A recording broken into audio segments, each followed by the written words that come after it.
All Nobel Prize medals before 1980 were struck in 23-karat gold and weigh 175 grams on average. That's a hell of a lot of gold. So when the Nazis were taking over Germany, two German Nobel laureates, Max von Laue and James Franck, surreptitiously sent their medals to fellow Nobel laureate Niels Bohr in Copenhagen for safekeeping. Franck was proud of his Jewish heritage, and von Laue was an outspoken critic of the Nazis.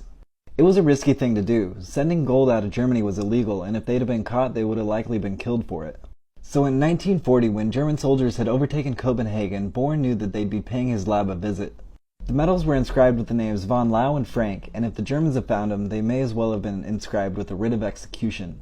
With only hours or minutes to come up with a solution, Hungarian chemist working at Bohr's lab, George de Hevesy, suggested burying the medals.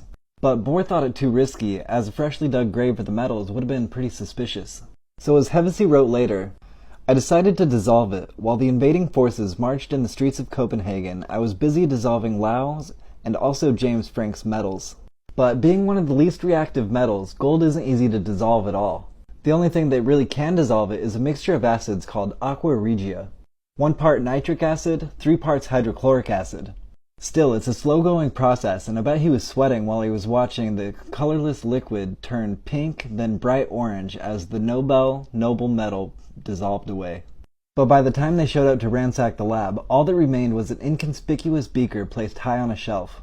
De Hevesy had to flee to Stockholm, but when he came back after VE Day, he found that the beakers hadn't been fucked with.